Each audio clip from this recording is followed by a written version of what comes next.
오늘 영상은 여러분들의 트레이닝을 완전히 바꿔놓을 겁니다. 우선 영상에 들어가기 앞서 이 영상의 목적은 오직 3대 운동 주기화에 포커스를 잡고 있습니다. 그렇기 때문에 주로 다뤄진 내용이 3대 운동에 한정되어 있음을 미리 말씀드립니다. 안녕하세요, TJ 스트렝스 이태조입니다.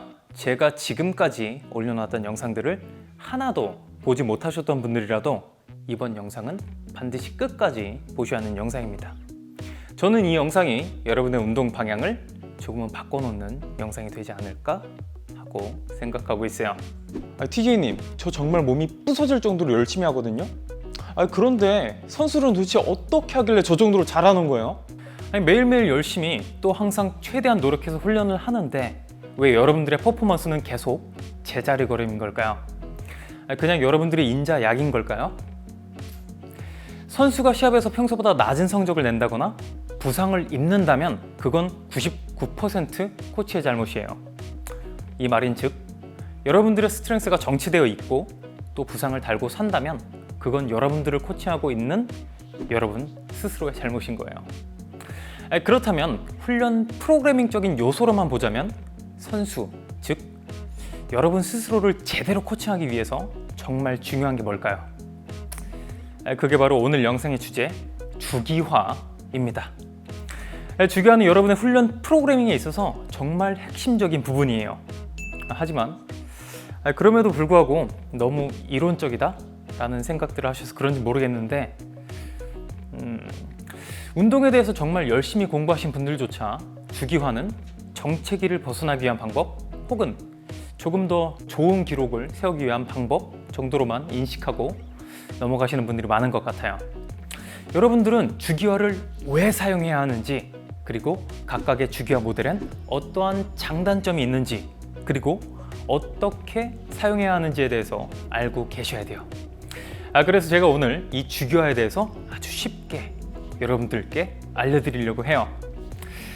본 영상에 들어가기 전에 미리 말씀드리자면 이 영상은 이론편과 실전편 이렇게 두 편으로 준비되어 있어요. 지금 여러분들이 보고 계신 영상은 주기화 이론편이고요. 이번 편에선 주기화의 역사와 주기화 모델들의 장단점들에 대해서 이야기하도록 하겠고요. 그리고 다음 영상인 주기화 실전편에선 실질적으로 우리가 훈련 프로그램을 어떻게 설계해야 하는지에 대해서 이야기하도록 할게요. 이 영상을 그냥 건너뛰고 바로 실전편으로 보시려는 분들도 계실 것 같은데 이 영상을 제대로 이해하지 못한다면 아마 실전편도 제대로 이해하시기 힘들 수 있으니까 꼭 끝까지 시청하시길 바랄게요. 자, 그럼 주기화 이론편 시작합니다. 주기화 이론편.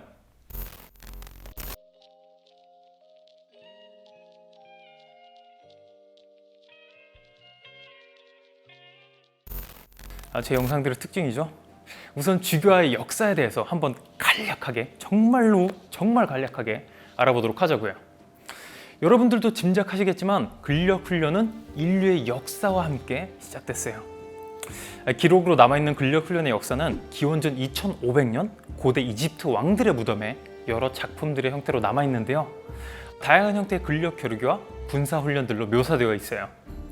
그리고 다음으로 기원전 1122년부터 서기 255년 중국에선 군사 양성을 목적으로 근력 훈련을 실시했다는 기록들이 남아있어요. 이 외에도 상당히 많은 기록들이 남아있는데 보시다시피 인류의 역사에 있어서 근력 훈련의 기본적인 목적은 힘이 세고 강한 군대를 만들기 위함이었어요. 그렇게 근력 훈련은 인류의 역사와 함께 발전되어 왔어요. 그렇기 때문에 기원 후 초기 시대부터의 과학계와 의학계는 근력과 근육에 굉장히 큰 관심을 갖고 있었어요. 2세기 고대 그리스의 철학자이자 유명한 의사인 가렌과 필로스트라토스는 고대 올림픽 경기의 퍼포먼스 발달을 위해서 인류의 역사상 처음으로 중량 훈련을 처방한 사람들로 간주되고 있어요. 그리고 이때 가렌은 근력을 먼저 키우고 따로 스피드를 키운 후에 이 두 가지 모두를 조합해서 훈련하는 방법이 가장 강력한 운동선수를 만든다 라는 방법을 사용했고, 이와는 다르게 필로스트라토스는 올림픽 경기 11개월 전에 10개월간의 의무적인 훈련을 시행하고 마지막 1개월은 좀 더 중앙 집중적으로 경기에 맞는 트레이닝을 실시한다 라는 좀 더 다른 방법의 프로토콜을 사용했어요. 저는 이 대목에서 굉장히 놀랐는데 이 두 가지 방법은 현대의 근파워를 중시하는 종목의 개인 스포츠 트레이닝과 팀 스포츠의 트레이닝의 형태와 굉장히 흡사해요. 되게 놀랐어요. 그렇다면 근력 훈련은 인류의 역사와 함께 늘 발전만 해왔을까요? 그렇진 않단 말이죠. 세기를 조금 현대로 돌려서 16세기부터는 근력 훈련은 완전한 쇠퇴기를 맞게 되어 기존에 있던 총기들이 발달되면서 전쟁의 패러다임이 바뀌게 되었고, 전쟁에서 근력보다는 무기와 전략적 요소가 더 중요해져 버렸거든요. 더구나 17세기엔 증기관이 보급되면서 인류의 역사에서 근력의 필요성은 점점 더 떨어지게 되었어요. 그래서 뛰어난 근력을 자랑했던 대부분의 가문들은 서커스나 유랑극단의 형태로 생계를 이어나가게 되고요. 때문에 1800년대부터 1900년대 초반까지는 스트롱맨들의 시대였다고 해도 과언이 아니에요. 제가 가장 좋아하는 시대인데요. 이 스트롱맨들은 자신의 근력을 뽐내기 위해서 여러 시도들을 하게 돼요. 덕분에 이 시기에 스네치나 프레스 같은 다양한 종류의 리프팅 방법들, 그리고 헥스커트 운동, 그리고 현대 우리가 사용하고 있는 바벨의 원형이 탄생하게 돼요. 하지만 아직까지도 근력 훈련의 체계적인 방법은 잡혀있지 않았어요. 단순히 구전으로 내려오는 훈련법을 따라하고 자신의 후계자에게 훈련법을 전수하는 정도였어요. 체계화된 훈련이 시작되게 된 가장 큰 계기는 프라들릭 윈슬로 테일러가 1911년에 출간한 책 과학적 관리의 원칙 때문이었어요. 사실 이 책은 운동선수를 위한 책은 아니었어요. 이 책의 내용은 기본적으로 노동자의 노동 효율을 올리기 위한 방법론이었는데요. 노동자의 경험적 배경을 파악하고 부족한 부분을 교육하며 적재적소 맞는 시기에 배치하여 점검한다 라는 노동자 관리의 패러다임을 제시한 책이었어요. 그리고 조금 웃기지만 엔지니어링과 자동차 산업을 위한 이 패러다임은 스포츠계와 의학계에도 굉장히 많은 영향을 끼쳐요. 특정 날짜에 가능한 한 최고의 성과를 달성하려면 어떻게 해야 하는가? 특정 운동선수 그룹의 훈련 시스템을 어떻게 만들 수 있을까? 그리고 현대 우리의 자원과 한계를 감안할 때 어떻게 하면 선수들이 더 좋은 결과를 낼 수 있을까? 라는 주제들로 미국과 소련이 중심이 되어서 연구가 진행됐어요. 주기화 훈련의 개념은 이때부터 발달하기 시작했어요. 하지만 아쉽게도 주기화 훈련에 대한 실질적인 방법론은 1950년대 초반까지는 크게 발전하지 못했던 것을 보여줘요. 하지만 1952년 헬싱키 올림픽에서 소련이 미국에 패배하면서 소련에선 좀 더 과학적인 방법의 훈련법이 요구되기 시작했어요. 이때 스포츠 과학자였던 리온 매트비에브가 그동안 진행됐던 연구들과 올림픽 출전 선수들의 데이터를 기반으로 주기화라는 이론을 만들어냈고요. 그 후 오랜 기간 테스트를 거쳤고 성과가 입증된 이 방법론은 1960년부터 소련의 모든 선수들이 사용하기 시작했어요. 그 후 동구권 전역과 루마니아를 거쳐서 동독과 서독에서 사용이 되었고요. 소련의 몰락 이후 이 주기화 이론들은 미국과 여러 나라의 스포츠 과학자들에 의해서 점점 더 수정되고 발전되어 왔어요. 그리고 그 결과 현대 엘리트 스포츠를 이끌어 나가는 중요한 훈련법으로 자리 잡게 되었고요. 사설 겁나기네. 야 그래, 역사는 대충 알겠어. 야 그래서 대체 주기화가 뭔데? 제 잡설이 되게 길었죠? 그러니까 간단하게 설명하면 주기화는 선수의 훈련을 최적화시키기 위해서 훈련 프로그램을 조절하는 과정이다 라고 말할 수 있을 것 같아요. 우리는 바로 이 주기화를 사용해서 훈련 기간 중 선수가 시행할 훈련의 종류와 강도, 훈련량을 시기에 맞게 적절하게 조절하게 되고요. 그 결과 우리는 선수의 경기력 향상은 물론 부상을 방지할 수 있을 뿐만 아니라 원하는 시기, 즉 경기나 경연 일정에 맞춰서 선수가 지니고 있는 최대의 퍼포먼스를 사용할 수 있게 하는 거죠. 어떤가요? 이건 뭔가 꼭 배워야 돼 라는 생각 드시지 않아요? 아니라고요? 안 배워도 될 것 같다고요? 현대 올림픽 선수들이 사용하고 있다니까요. 그럼 제가 조금 더 피부에 와닿을 증거를 보여드릴게요. NCAA, 미국 대학 스포츠협회는 2017년 올해 기준 1123개 대학과 50만 명 정도의 학생 선수를 관리하는 단체예요. 그리고 멤버십에 따라서 디비전 1, 2, 3로 나눠지는데요. 그 중에서 경기력 수준이 가장 높은 그룹이 디비전 1이에요. 그리고 이 디비전 1은 2009년 10년 동안 10조 원의 매출을 낸 그룹이에요. 그리고 디비전 1의 스트렝스 코치들을 상대로 조사한 결과 93%의 코치가 주기화를 사용하고 있었어요. 그리고 고등학교에 코치들 중에서 95%가 주기화를 사용하고 있는 것으로 조사되었고요. 그 외에도 국제 풋볼리그의 69%, 국제 하키리그의 91.3%, 메이저리그 야구의 85.7%, 국제 농구 연맹의 85%의 코치들이 이 주기화 훈련 모델을 사용하고 있다고 보고되고 있어요. 여러분은 이미 엘리트 스포츠에서 사용되고 있고 1950년대부터 수십 년간 검증되어 온 길을 걸어갈 수 있어요. 물론 여러분들이 여러분 스스로 자신에게 맞는 길을 찾으셨다면 저는 굳이 제가 권하는 길을 같이 가자고 말씀드리고 싶진 않아요. 선택은 여러분들의 몫이니까요. 아유 진짜 앵간히 해라. 야 그래 주기화 중요하다 치자. 야 근데 도대체 그게 근거가 뭔데? 애석하게도 여기서 또 이론적인 부분을 설명 안 드릴 수가 없는데 주기화 훈련은 여러분들이 일상에서 자주 사용하시는 말인 스트레스라는 단어의 개념과 크게 연관되어 있어요. 이 영상을 보고 난 후 손가락 발가락들이 안 펴집니다. 영상을 보는 것만으로 스트렝스 훈련이 된 것인가 봅니다. 스트레스! 우리가 사용하고 있는 스트레스라는 개념은 노벨상에 17번이나 노미네이트 되었던 생물학자이자 내분비학자인 한스 셀리의 일반적 적응증후군이라는 이론에서 처음으로 사용되기 시작했어요. 그 후 여러 스포츠 학자들에 의해서 이 가스 이론이 저항훈련에 적용되어서 사용되기 시작했어요. 이 이론을 조금 쉽게 풀어서 설명해드리면 지금 여기 옆에 보시는 게 한스 셀리의 가스 이론 모델이에요. 이 이론은 인체가 스트레스에 적응하는 양상을 보여주는 이론이라고 할 수 있는데요. 그리고 이 모델은 총 3가지 단계로 구분되어 있어요. 경계, 저항, 그리고 탈진.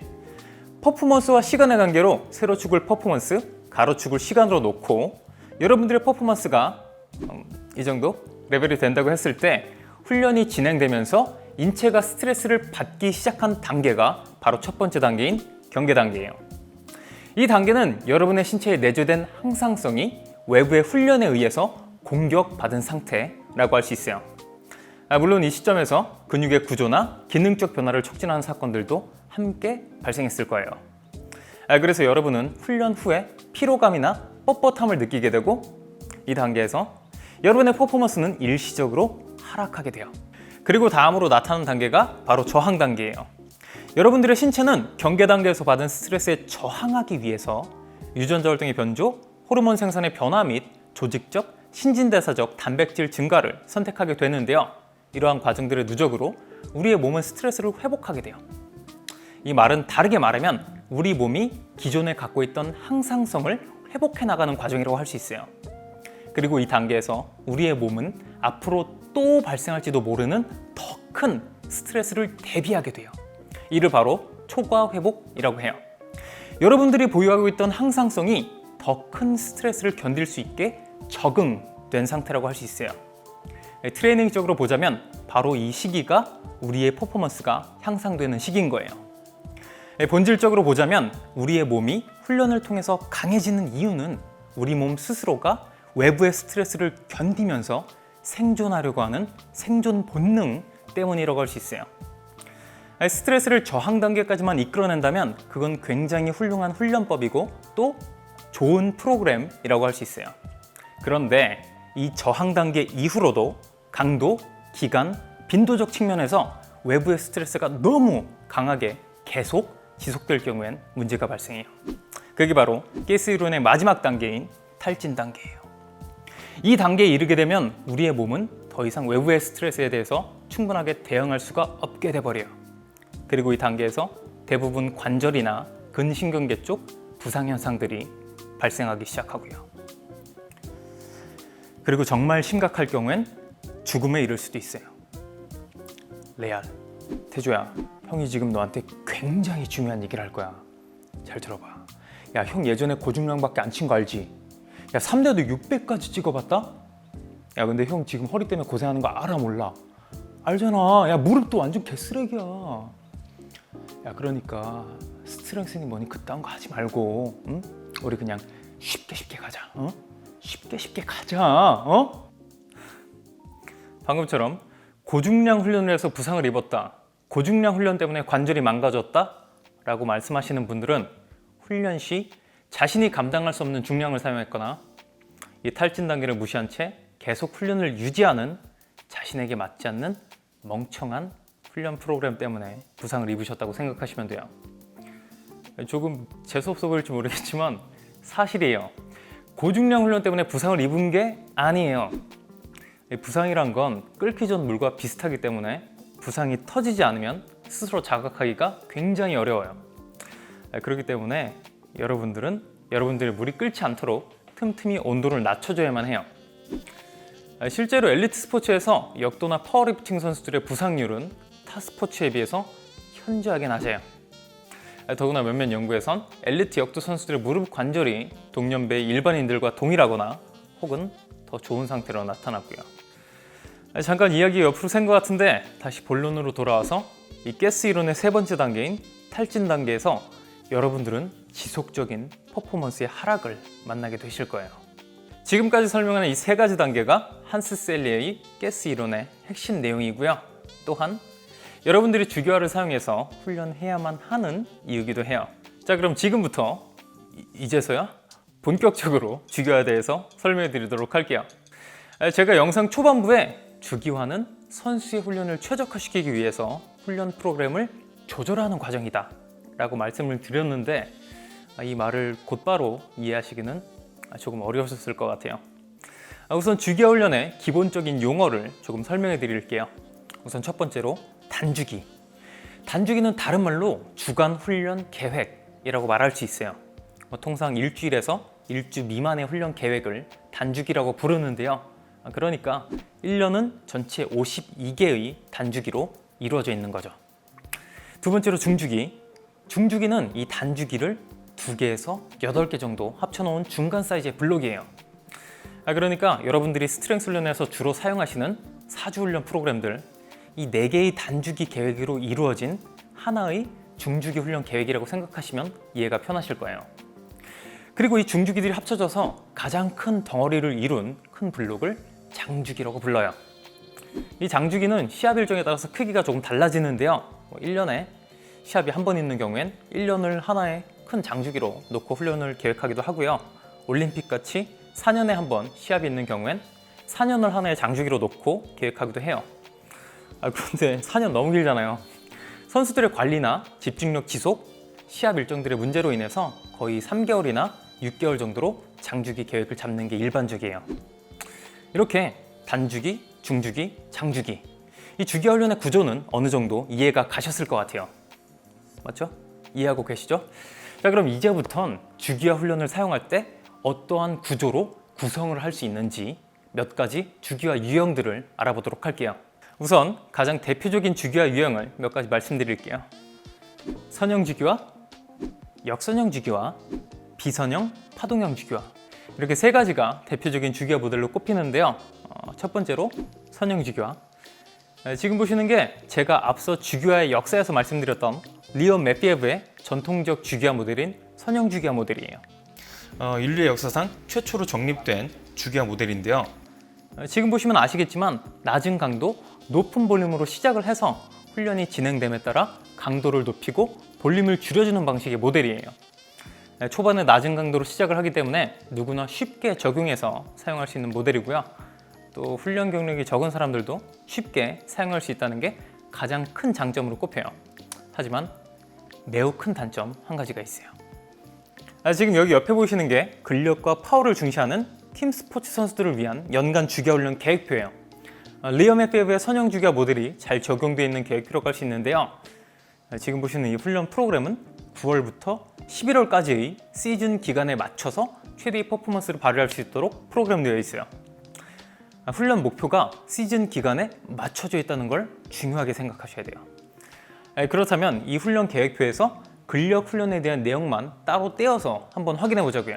이 훈련 계획표에 따르면 1, 2월은 낮은 강도와 높은 볼륨으로 근비대 훈련을 실시하게 되고요. 이때 발달된 신체를 발판으로 3, 4월 달엔 조금 높은 강도와 다소 낮은 볼륨으로 기초 근력 훈련을 실시해요.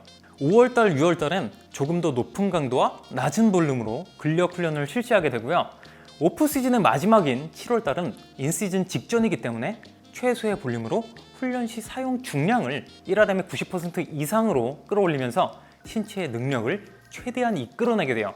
한국 체육인들 사이에서는 우스갯소리로 몸이 슬슬 올라왔다 라고 표현을 하시던데, 바로 이 시기가 오프 시즌의 마지막 단계예요. 그리고 인시즌을 맞이하게 되고 경기를 치르면서 시즌 기간 동안은 기존의 퍼포먼스가 떨어지지 않을 정도로 가볍게 유지하는 훈련을 실시해요. 그런데 이게 가장 큰 문제예요. 너무 오랜 기간 동안 한 시점에 한 가지 목표에만 집중을 해야 한다는 거죠. 이게 왜 가장 큰 단점이냐면, 지금 보시다시피 근력의 피크를 찍는 부분이 주기 후반부에 있어요. 그렇기 때문에 만약에 여러분이 훈련 주기 사이에 시합이나 경연 혹은 1RM을 측정해야 될 이벤트가 생긴다면, 여러분은 여러분이 갖고 계신 퍼포먼스를 제대로 발휘하실 수가 없을 거예요.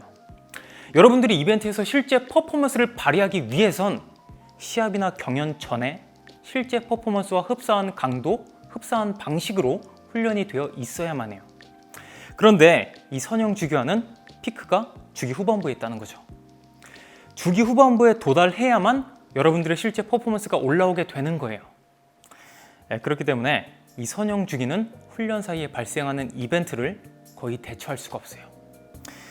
그리고 한 시점에서 머물러야 되는 기간이 길기 때문에 여러분이 수준이 높으면 높을수록 훈련이 전환되는 시점에서 기존에 쌓아놓은 훈련 능력을 상당 부분 잃게 될 수도 있어요. 그렇기 때문에 과거에는 거의 모든 선수들이 사용했던 주기화 훈련 모델이지만, 지금의 현역 선수들에겐 조금은 외면받고 있는 모델이기도 해요. 그럼에도 제가 여러분들께 이렇게 소개시켜드리는 이유는 우선 주기화를 가장 쉽게 이해할 수 있는 모델이고요. 기본적으로 여러분들이 주기화 훈련을 계획하기 위해선 다양한 종류의 훈련 모델들을 알고 계실 필요성이 있기 때문이에요. 그리고 주니어 레벨이나 중간 레벨의 선수들, 저나 여러분들처럼 아마추어 운동인들에겐 굉장히 쓸만한 주기화 훈련 모델이기도 해요. 자, 그럼 두 번째로 역선형 주기화. 이 역선형 주기화 모델은 방금 보신 선형 주기화 모델과는 반대로 높은 강도, 낮은 볼륨으로 시작을 해서 낮은 강도, 높은 볼륨으로 끝나는 방식의 모델이에요. 그러니까 훈련량 자체가 주기 후반부에 많아진단 말이죠. 그리고 선형 모델과는 반대로 초반에 높은 강도로 시작하기 때문에 여러분들이 어느 정도 훈련 경력이 있지 않다면 적합하지 않은 모델이에요. 그리고 근래 연구 결과에 따르면 역선형 주기화가 타 주기화 모델들에 비해서 근력이나 매스 성장 면에서는 다소 떨어지는 경향을 보였어요. 하지만 근지구력 측면에선 역선형 주기화가 타 모델들에 비해서 더 뛰어난 것으로 나타났기 때문에 현재까지도 트라이애슬론이나 사이클 선수들이 많이 애용하는 모델이기도 해요. 만약에 여러분들이 근지구력을 조금 더 중요시하는 스포츠를 하신다면 이 역선형 주기화도 한 번쯤은 고려해 보실 만한 선택사항이 되실 거예요. 자, 그럼 마지막 세 번째, 비선형 주기화. 이 비선형 주기화는 파동형 주기화라고도 불리는데요. 제가 앞서서 말씀드렸던 선형 주기화의 단점을 보완한 모델이에요. 강도가 선형으로 진행되는 게 아니라 지금 보시는 것처럼 하나의 주기 안에서 물결 모양으로 강도와 볼륨을 계속해서 바꿔주는 방식이에요. 선형 주기와 비교를 하자면 선형 주기는 근비대, 근력, 근파워 순으로 한 시점에 한 가지 목표로 훈련이 진행된다면, 이 선형 주기는 고강도, 중강도, 저강도를 한 시점에 묶어서 훈련해주는 방식이기 때문에 훈련 사이에 발생하는 이벤트에 대해서 조금 더 유동적으로 대처할 수가 있어요. 그렇다면 이러한 주기화 모델들은 우리가 사용하고 있는 스트렝스 프로그램에서 실질적으로 사용되고 있을까요? 한번 대표적인 주기화 모델인 선형 주기화 모델을 살펴보자고요. 지금 보시는 게 앞서 설명했던 전통적 주기화 모델인 선형 주기화 모델인데요. 이 훈련 세션들을 큰 그림으로 보면 이런 식으로 강도가 진행되게 될 거예요. 그런데 지금 보시는 그래프가 익숙하지 않으세요? 여러분들이 많이 사용하시는 웬들러 531 4주 훈련 프로그램을 한번 살펴보자고요. 1주차 85, 2주차 90, 3주차 95, 마지막 4주차 60% 디로딩. 뭔가 느낌이 오지 않으세요? 아마 여러분들께서 알게 모르게 가장 많이 접해보신 주기화 모델이 바로 이 선형 주기화 모델일 거예요. 강도가 선형으로 진행되면서 디로드 기간이 포함되어 있는 프로그램은 거의 대부분이 이 선형 주기화 모델을 차용한 방식이에요. 제가 지금까지 세 가지 주기화 모델들을 간단하게 설명을 해드렸는데 이해 잘하고 계시죠? 아마 여러분들이 알고 계시는 꽤 유명한 훈련 프로그램들, 조니 캔디도 라이너, 브래들리 큐브, 저거너 메소드, 카우보이 메소드, 릴리 브리지 메소드, PH3, RTS 등등등 거의 모든 훈련 프로그램들이 제가 지금까지 설명해드린 주기화와 일반적 적응 증후군, 가스 이론을 바탕으로 만들어져 있어요. 그렇기 때문에 훈련 프로그램들도 강도나 구성이 거의 비슷비슷하게 이루어져 있는 거고요. 어때요? 조금 흥미롭지 않으세요? 그런데 지금 이런 생각이 드실지도 모르겠어요. 아, 태조야, 형 다시 왔는데, 야, 지금까지 네가 말한 이론들이 그 프로그램 안에 다 들어가 있다며. 야, 그럼 그냥 그거 쭉 따라하면 되는 거 아니냐? 절대 그렇지 않아요. 그렇다면 제가 이 영상을 찍고 있지 않았겠죠? 오늘 영상은 여기서 마무리 짓도록 하겠고요. 조금 더 실질적인 주기화 훈련 계획에 관한 얘기는 다음 편인 실전편에서 더 이어나가도록 할게요. 그리고 여기까지가 주기화 훈련의 첫 번째 편인 주기화 훈련 이론편이었습니다. 제가 여러분들께 최대한 이해하시기 쉽게 설명하려고 노력을 했었는데 영상으로 많은 정보를 전달한다는 게 굉장히 쉽지가 않아요. 또 유튜브 특성상 영상이 길어지면 길어질수록 전달력이 굉장히 떨어진다는 걸 알고 있기 때문에 영상을 30분 이내로 끊으려고 노력을 했는데 내용이 잘 전달됐는지 잘 모르겠네요. 그래도 현재 여러분들이 하고 계신 훈련에 대해서 다시 한번 생각해 볼 만한 기회를 제공해 드리지 않았나 라고 생각하고 있고요. 저는 여러분들 믿으니까요.